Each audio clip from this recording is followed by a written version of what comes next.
அன்பே சிவம்.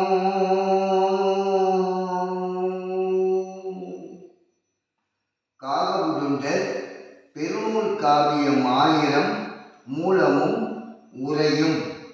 பாடல் 37. யோகம். தீ என்றால் மூலக்கணல் உச்சி வாசல்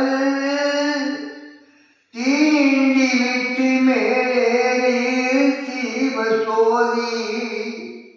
நீ என்றால் நான் தெரிய சோதி சொல்லும் நிமிஷம் முதல் எக்காலும் நிகழ்த்தும் சோதி. ஈ என்றால் வாழ்த்திறக்கும் நியாயம் சொல்லும் இப்படியே உச்சி வெளி கபால மேடை. ஊன் என்றால் உள்மூலம் திறந்து காட்டும் உச்சரிக்கும் மந்திரமும் சொல்லும் தானே. மூலாதாரத்தில் உள்ள தீயே கடலாக உறங்கிக் கொண்டிருக்கும் குண்டலினி சக்தி. அதனை வாசியினால் எழுப்பி தீண்டிவிட்டு உச்சி வாசலில் கொண்டு போய் சேர்க்க வேண்டும். அவ்வாசலை திறந்து மேலேறினால் அங்கு அணையா தீபமாக சோதி சுடர்விடும். அச்சோதியில் மூலக்கடலை சேர்த்து நீ யார் என்பதை உணர்ந்தால் நான் என்று நின்ற உண்மையை தெரிவித்து சோதியே தெரிய வைக்கும். சோதியே நிமிடம் முதல் எக்காலமும் நிகழ்த்தி வைக்கும். அங்கேயே நின்று ஓரெழுத்தை அறிந்து ஈசன் சிகாரத்தில் வாசியை மேல் ஏற்றினார். அச்சோதியே உருவாகி வாய் திறந்து உபதேசித்து ஞானம் சொல்லித்தரும். இப்படியே உச்சி வெளியாகவும் கபால மேடையாகவும் இருக்கும் இடத்திற்கு மூலக்கடலை மேலேற்றி கொண்டு வர வாசியினால் ஊ என்ற உகாரத்தினால் ஊதினால் உள்மூலம் திறந்து அனலும் கனலும் சேர்ந்து வாசியாகி மேலேறும். அதற்கு உச்சரிக்கும் மந்திரத்தை சொல்லும் தந்திரத்தோடு சொல்லினால் இந்நிலையை தானே அறியலாம். யமன் கோழை. பாடல் 38.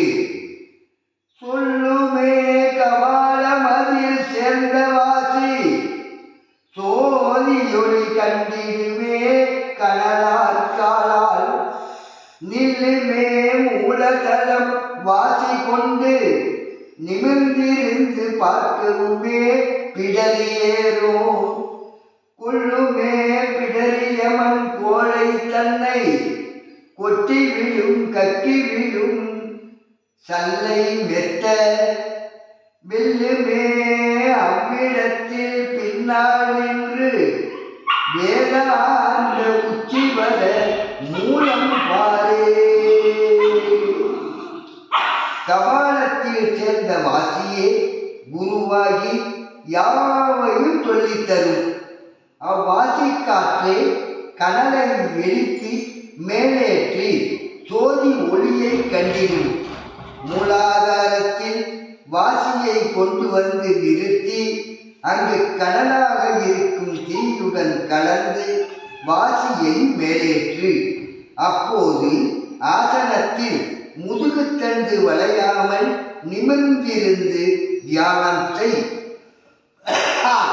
அவ்வாறு பார்த்திருந்தால் கனலும் அனலும் வாசியுடன் கலந்து முதுகுத்தண்டின் வழியாக மேலேறும்.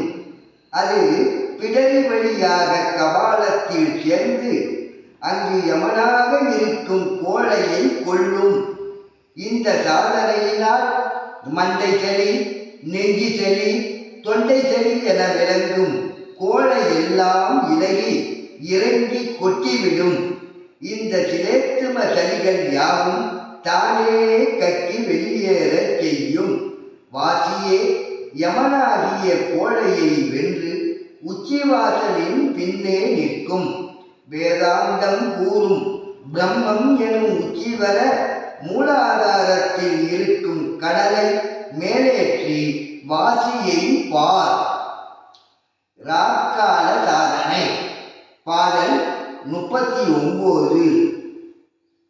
மூலம் பார் பின்னிடிப்பில் முடிச்செலும்பில் முதுகு தண்டு தாரை வழி விழாவோடாமல் காலம்பார் இராக்காலம் கதவடைத்து கண்மணியே பார்ப்பவர்கள் தேறுவார்கள். சீலம்பார் முன்னோர்கள் தெளிவாய் சொல்ல சிலம்பொலியை கண்டதன்றி முடிவை காணாம். கோலம்பார் அதனாலே சாத்திரத்தை கொட்டினார் கண்டவரை தீர்த்தினாரே. மூலாதாரம் என்பது முதுகு தண்டுவடம் முடியும் பின் இடிப்பில் முடிச்செலும்பின் மத்தியில் இருக்கும் இடம். அங்குள்ள குண்டலினி சக்தியை அறிந்து அதை எழுப்ப வாசியினால் தாரை ஊதுவதை போல் ஊதி முதுகுத்தண்டின் வழியாக மேலேற்று. இவ்வழி செல்லாது வாசி விழாவின் பக்கம் சென்றால் துன்பமே வந்து சேரும். ஆதலால் வாசியை ஊதுகின்ற ஊத்தறிந்து ஊதி முதுகுத்தண்டின் வழியாக மேலேற்றி லயமாக்கி சோதியில் சேர்த்திடு. இதனை தினமும் நிசப்தமாக இருக்கும் நடு இரவில் ஒருவரும் அறியாமல் தனித்திருந்து கதவை அடைத்து பயிற்சி செய். கண்மணியையே பார்த்து வாசியோக சாதனை செய்து தியானிப்பவர்களே ஞானத்தில் தேர்ச்சி பெறுவார்கள். இதனை நல்ல அறிவை பார்த்தறிந்த முன்னோர்கள் யாவரும் தெளிவாகவே சொல்லியுள்ளார்கள். அதனை அறியாது வேறு வழிகளில் யோகமும் தியானமும் செய்தவர்கள் சிலம்பொலி ஓசையை கண்டு மயங்கி நின்றார்களே என்று முடிவான சோதியை காண மாட்டார்கள். உண்மையின் அழகை உணராத காரணத்தால் கதை காவியம் என்று சாஸ்திரங்களை சொல்லி தாங்கள் கண்டவரை மட்டுமே எழுதி வைத்தார்கள். அன்பே